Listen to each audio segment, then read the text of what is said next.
Hi everyone! Today we are making salt dough clay at home.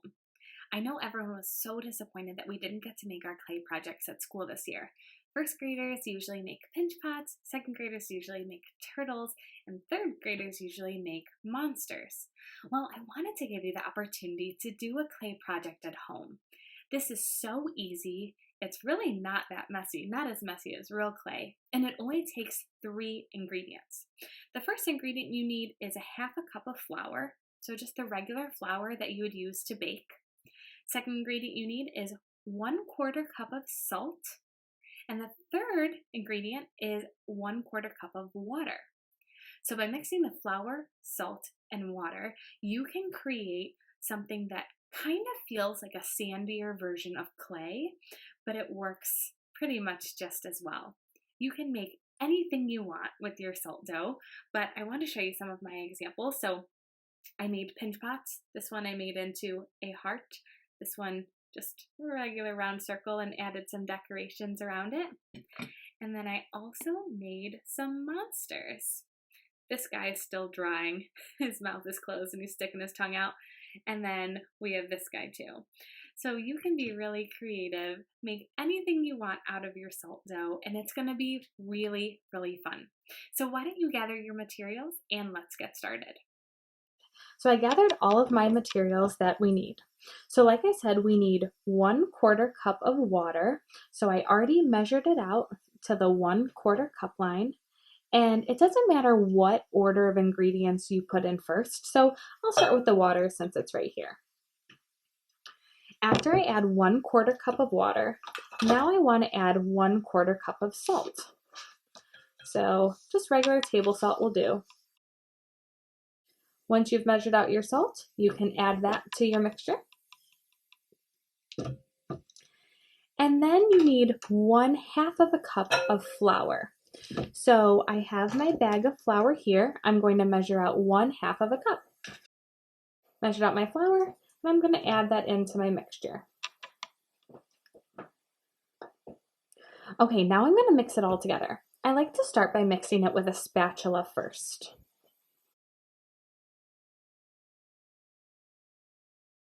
When you can't really mix it with a spatula anymore, start mixing it with your hands. It's really important that you put something underneath your bowl that will protect your table. So I'm working on the pan that I'm going to use to bake my pinch pot in a few minutes, but you can really use anything. You can put it on newspaper, construction paper, whatever you want to cover your table.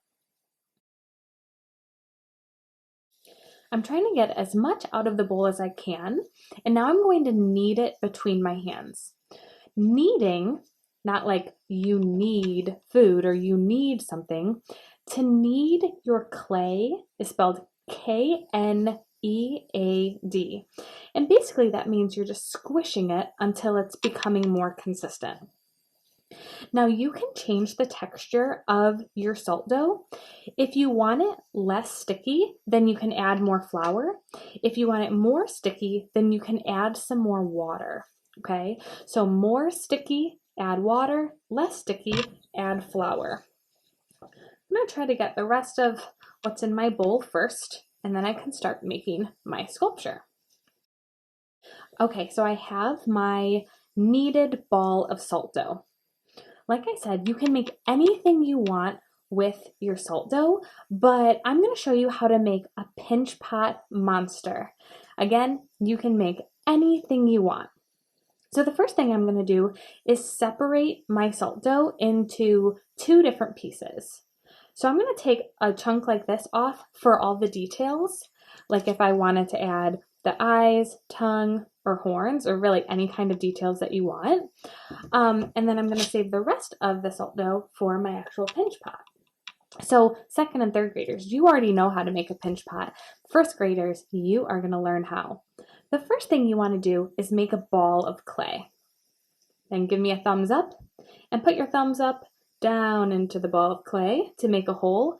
Don't punch all the way through to the bottom. And then start pinching the sides. Show me your pinching fingers. We're going to pinch around the sides of our pinch pot. That's why it's called a pinch pot. You want to make it pretty consistent so that the walls and the bottom feel like the same thickness. Okay, so I can use this pinch pot. First of all, I can turn it into one of these where you add decorations around it and you make it into a little cup. Or to make it into your monster, you can turn it upside down and add things on top. Or you can turn it on its side to make it into a big giant mouth. I'm going to make mine into a big giant mouth. Now I have this extra clay. This is going to be for all of my details. Pinch off a piece. I always pinch off a piece and then roll it into a ball. So I'm going to make this into the tongue.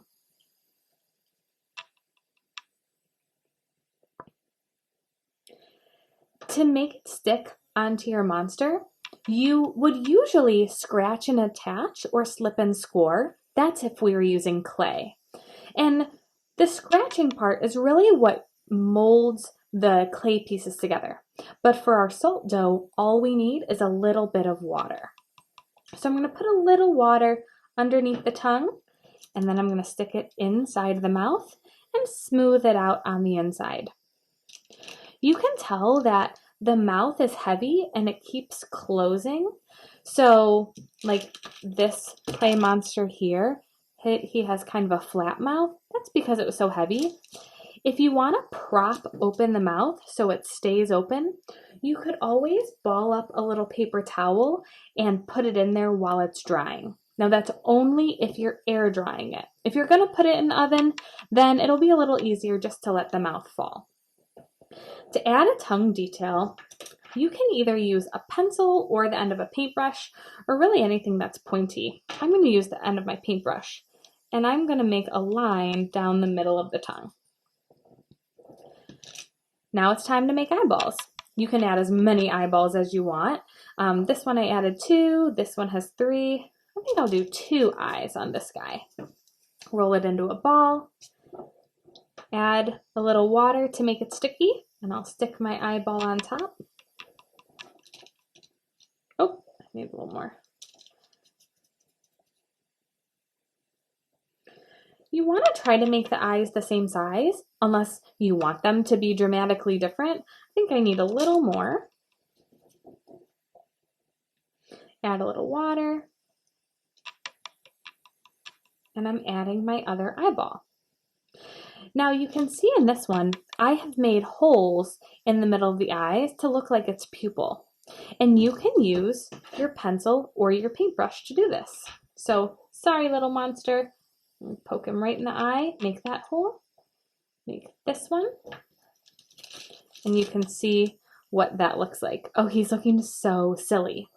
Now let's think of other details you can add. You could add horns, teeth.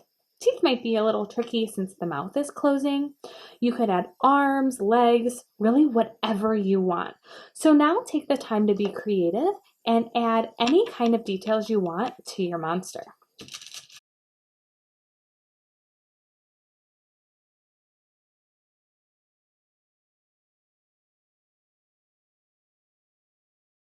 Okay, I think I'm all done adding the details that I want to my pinch pot monster. I added 2 eyes, a tongue, a little nose, some horns, and spikes going down his back. Kind of looks like a mohawk. If you have extra salt dough, you'll want to use it as soon as you can, or you can keep it in a Ziploc bag to keep it soft. I think I might make him a little tiny friend.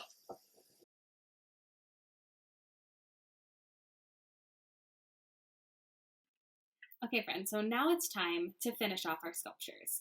So I made my pinch pot monster. You can see him here. I like that he's sticking his tongue out, and I don't usually add noses to my pinch pot, so I think that's really cute. And then I gave him a little baby friend. So now that your sculpture's done, you have 3 choices for how you're going to finish it. First, you could microwave your sculpture. So I did an experiment with this pinch pot. You could bake your sculpture in the oven, or you can just let it air dry. All of the options have different pros and cons, so let me go through all of them for you.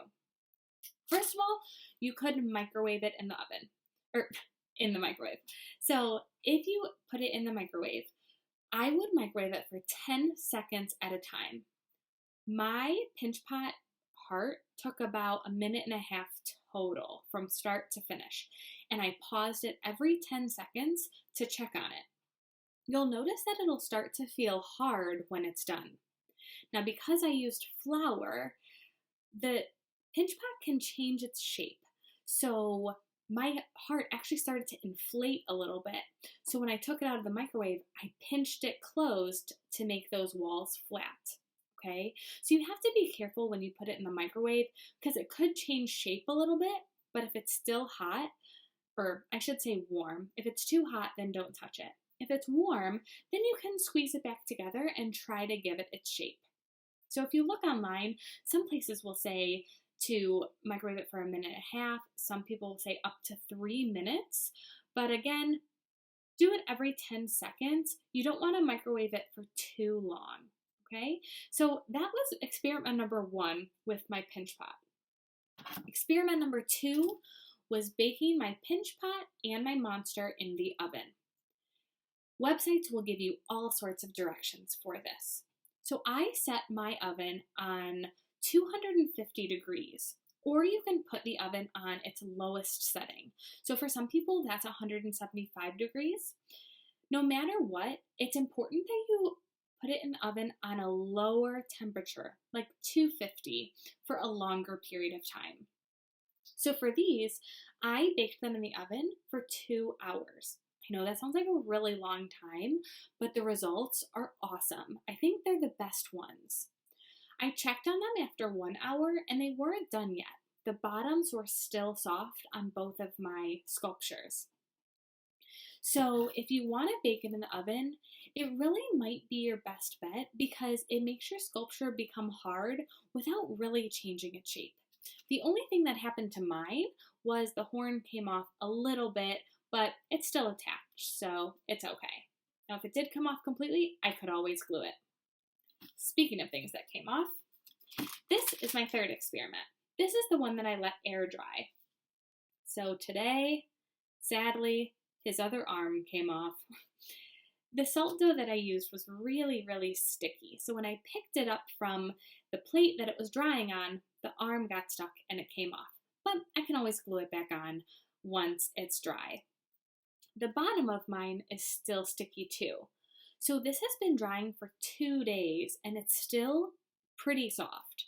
The top of it is more hard, so the eyeballs have dried and the tip of the tongue has dried, but for the most part, the bottom is still really sticky and really squishy. So the air drying one takes the longest, but this is a totally fine option if you don't want to put it in the oven. Okay, so that's what I did for this one.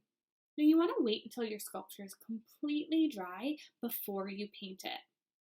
I suggest painting them when they're done. You don't have to, only if you have paint at home, but that's what I plan on doing with my monsters. I want to paint them. So I cannot wait to see what you guys make with your pinch pot creations. You can make a snowman, a dog, you can make a self-portrait out of salt dough. I'm just being crazy. But really, you can make anything you want. I cannot wait to see what you do. So you'll be sending me the pictures of your finished salt dough creation. You don't have to send it to me after it's painted. If you want to just send me a picture of it like this, that's totally fine because you don't have to paint them if you don't want to or if you don't have paint. But don't forget to email it to me at acrest@ofcs.net or send it to me on Blooms.